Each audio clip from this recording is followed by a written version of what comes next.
Baik, halo semuanya. Perkenalkan nama saya Risma Indra Pramudia. Pada video kali ini saya akan membahas tentang SQL dan juga NoSQL.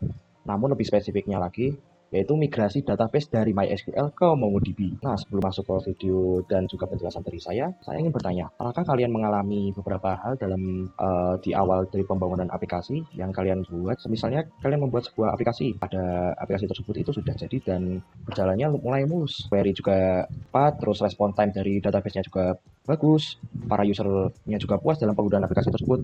Namun, ketika seiring berjalannya waktu, para user kan semakin bertambah, terus data juga semakin menumpuk, juga tiba-tiba aplikasi mulai mengalami beban yang sangat berat. Loadingnya juga lama, query-nya juga tambah lebih lambat, bahkan kadang-kadang server dari pengelola database tersebut itu bisa berhenti atau timeout.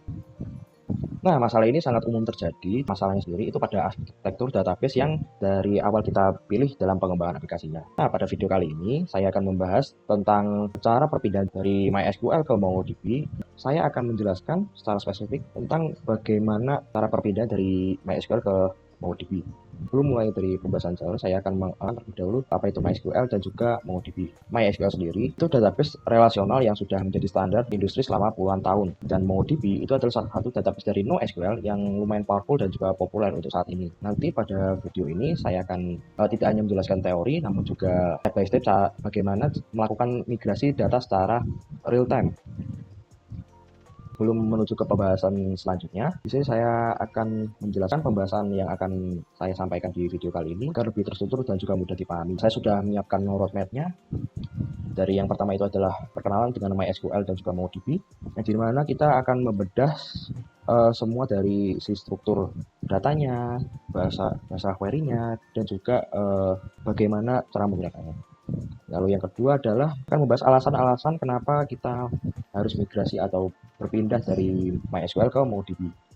Lalu yang ketiga itu adalah kita akan mempraktekkan atau memberikan caranya step by step cara berpindah dari MySQL ke MongoDB. Dan yang terakhir itu adalah kita akan menarik kesimpulan semua ini dan kita akan menyimpulkan bahwa kapan sih penggunaan MySQL itu dan juga kapan sih penggunaan dari database MongoDB agar menjadi sebuah pilihan yang tepat untuk pengembangan aplikasi yang akan kita buat nantinya. Nah, baik, lanjut ke pembahasan selanjutnya, yaitu adalah perbandingan dari MySQL dan juga MongoDB. Sebelum saya membicarakan tentang cara bagaimana berpindah dari MySQL ke MongoDB, ada satu pertanyaan yang sangat fundamental, yaitu apa sebenarnya perbedaan antara MySQL dan juga MongoDB. Mungkin kalian sudah familiar tentang MySQL dan juga MongoDB. Kedua database ini itu adalah sebuah DBMS atau Database Management System, di mana digunakan untuk menyimpan, mengelola, dan juga mengambil data. Tapi di balik kedua database ini, mereka itu dibangun dengan filosofi atau penggunaan yang berbeda. Nah, pada MySQL sendiri, itu adalah representasi dari database RDBMS atau Relational Database Management System. Sementara untuk MongoDB, itu mewakili dari sebuah NoSQL baru atau era NoSQL baru, yang artinya not only SQL. Perbedaan ini lah yang melahirkan penggunaan dari database ini, yang dimana itu sangat mempengaruhi sebuah performa sebuah aplikasi yang akan kita bikin. Dimulai dari perbedaan yang pertama itu di bagian strukturnya. Nah, pada MySQL sendiri itu menyimpan datanya dalam bentuk tabel seperti Microsoft Excel, yang dimana itu sangat terstruktur.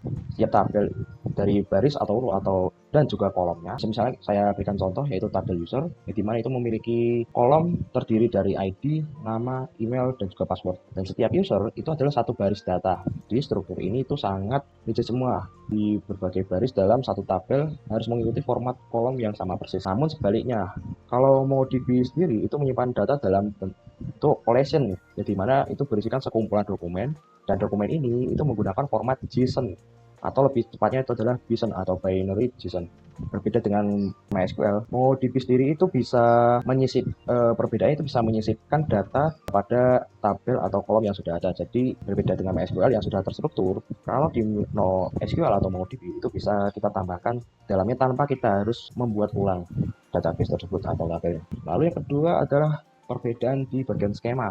Nah, untuk MySQL sendiri, itu skemanya menggunakan pendekatan scheme on write, yang artinya ketika kita bisa memasukkan data, kita harus mendefinisikan struktur data tabelnya terlebih dahulu secara sangat detail.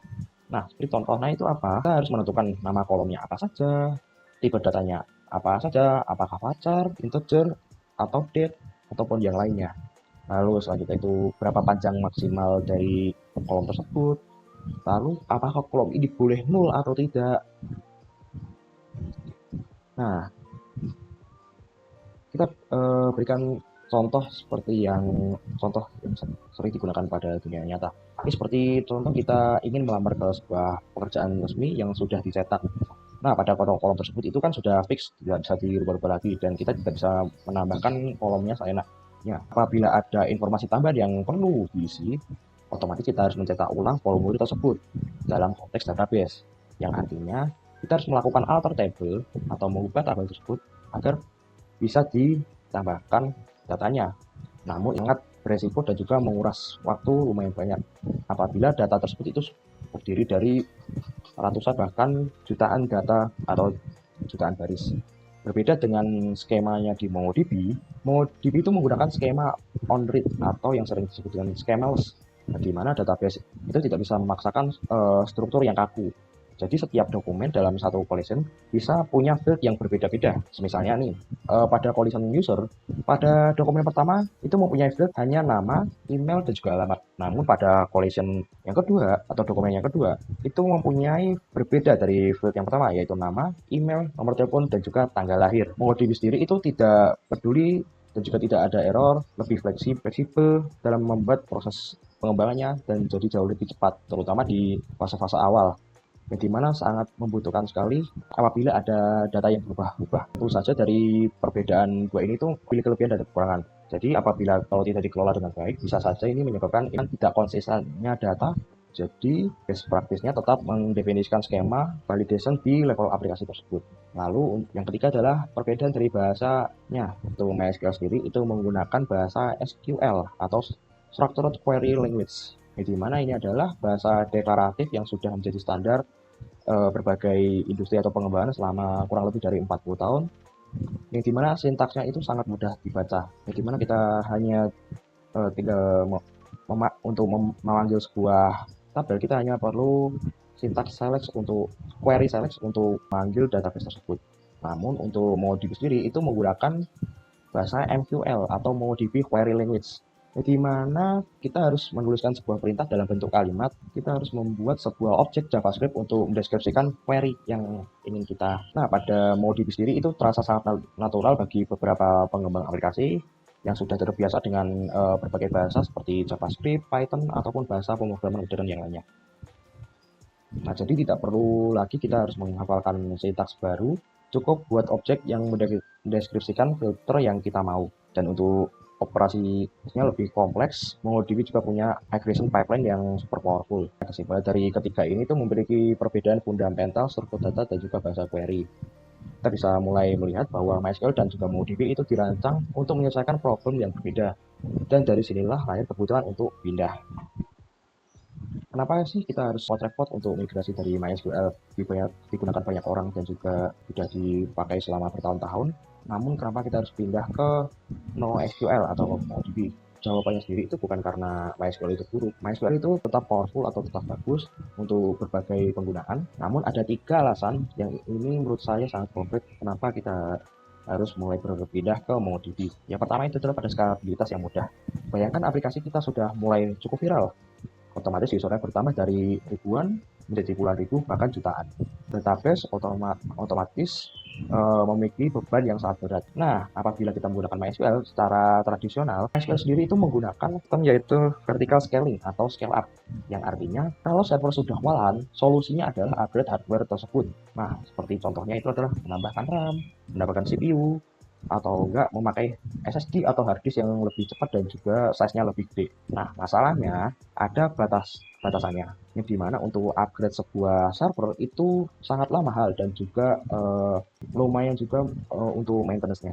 Berbeda dengan MongoDB, MongoDB sendiri itu dirancang dari awal itu adalah untuk horizontal scaling atau scale out, yang artinya kalau beban kerja meningkat, otomatis kita hanya perlu menambahkan server baru. Nah, setelah kita menambahkan database atau server baru, kita hanya perlu mendistribusikan ke berbagai server yang sudah kita tambahkan dengan menggunakan teknik sharding. Dengan ini itu jauh lebih cost efektif karena kita tidak perlu memakai banyak server dan juga biayanya lebih murah karena kita hanya perlu membeli satu server yang harganya jauh lebih murah. daripada kita harus mengupgrade satu-satu, yang dimana itu akan membuat biaya untuk membeli alat untuk upgrade tersebut itu mahal. Dan yang paling penting itu memberikan unlimited scalability. Ketika kita butuh lebih banyak kapasitas, ya tinggal tambah lagi node barunya. Lalu yang kedua itu adalah fleksibilitas pengembangan atau skema fleksibilitas. Nah, sebagai pengembang aplikasi, beberapa dari kita itu mengalami hal-hal seperti ini. Di mana klien kita itu tiba-tiba meminta tambah fitur baru. Di mana fitur ini membutuhkan data tambahan, yang dimana pada fitur ini itu membutuhkan data tambahan. Apabila di MySQL, kita harus melakukan beberapa hal. Yang pertama itu kita harus menuliskan migrasi scriptnya. Lalu yang kedua adalah mengalter table atau yang bisa disebut dengan mengubah table. Jadi mana ini bisa memakan waktu cukup lama apabila datanya sudah berjumlah sangat banyak. Lalu yang ketiga itu adalah mengupdate semua query-nya. Yang keempat adalah kita harus mengupdate validasi di aplikasi tersebut. Lalu yang kelima adalah mengetes ulang. Di mana ini sangat memakan waktu yang lama karena kita harus melakukan kelima hal tersebut.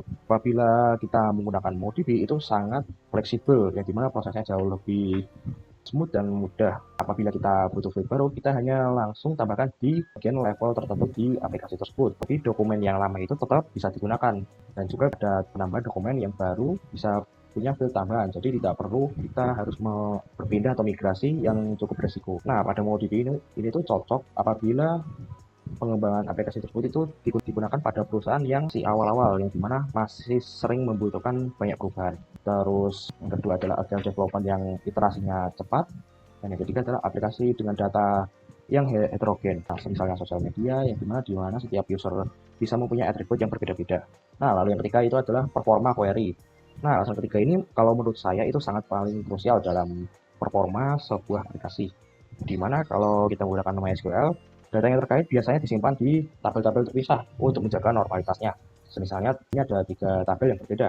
Kita contohkan seperti tabel user, tabel alamat, dan juga tabel order. Yang dimana tabel alamat dan order sendiri itu memiliki foreign key ke tabel user. Untuk menampilkan data tersebut, kita harus melakukan join operation. Yang dimana join itu adalah expensive operation. Semakin banyak tabel yang kita join, maka semakin lambatlah query-nya. Saat data sudah jutaan atau bahkan miliaran, join bisa saja menjadi bottleneck atau berhenti pada sebuah performa aplikasi tersebut. Lain cerita dengan menggunakan MongoDB. MongoDB sendiri itu mengatasi dengan konsep embedded dokumen, di mana data yang terkait itu bisa disimpan dalam satu dokumen. Untuk mendapatkan semua informasi user, MongoDB hanya perlu satu kali operasi baca. Tidak ada join dan tidak ada multiple query, yang hasilnya query time-nya bisa 10 bahkan 100 kali lebih cepat untuk penggunaan atau pembacaan read heavy application. Ini itu sangat powerful sekali untuk pengembangan aplikasi seperti e-commerce, yang dimana itu sering menggunakan query product details dengan review image dan varian. Lalu yang kedua adalah pengembangan aplikasi sosial media, di mana memerlukan code user profile dengan post, comment, dan likes yang berbeda-beda. Dan yang ketiga adalah dashboard, yang dimana perlu meloading aggregate data dari berbagai dimensi yang lain. Nah, selanjutnya adalah kita akan mempraktikkan bagaimana cara berpindah dari MySQL ke MongoDB.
Males sama ngawasi tersebut. Tapi harus dibuat ya. Anu KGY tapi buat tak minta. Minta ke minta ya.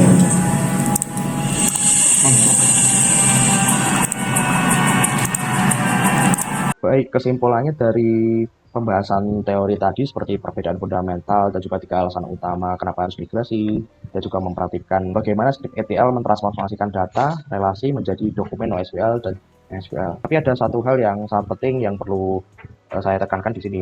Ini bukan soal mana yang lebih baik antara MySQL atau MongoDB. Database ini tuh sama-sama bagus dengan caranya masing-masing. Nah, pertanyaan yang seharusnya ditanyakan itu adalah alat mana yang paling tepat untuk problem yang saya hadapi ini. Kapan kita menggunakan MySQL? Kita menggunakan MySQL itu kalau data kita itu sangat terstruktur dan relasinya kompleks dengan banyak forensik yang constraint. Lalu yang kedua adalah kita butuh asset transaction yang strict untuk data atau m-banking. Lalu yang ketiga adalah query. Apabila query kita itu banyak, melibatkan kompleks, join, dan juga aggregation yang SQL handle dengan baik. Lalu yang terakhir adalah tim kita itu sudah sangat expert di SQL dan ada banyak tools ekosistem yang support apabila kita menggunakan SQL. Nah, lalu kapan kita menggunakan MongoDB? Kita itu menggunakan MongoDB. Yang pertama adalah data kita itu semi-structured atau sering berubah-ubah skemanya. Lalu yang kedua adalah kita itu butuh horizontal scalability untuk handle jutaan bahkan miliaran records atau rekaman. Lalu yang ketiga adalah aplikasi kita itu rate heavy dan juga performa query-nya adalah prioritas utama. Lalu yang keempat adalah kita butuh iterasi development yang sangat cepat tanpa ribet harus migrasi dari satu ke yang lain. Database itu seperti fondasi rumah, di mana pilihan yang tepat di awal akan membuat development menjadi lebih smooth dan juga aplikasi bisa di-scale atau dikembangkan lebih mudah. Tapi pilihan yang salah bisa jadi technical debt yang sangat mahal di kemudian hari. Itulah penjelasan tentang MongoDB dan juga MySQL dari saya. Apabila ada salah kata dan juga ucapan, saya mohon maaf. Terima kasih. Wassalamualaikum warahmatullahi wabarakatuh.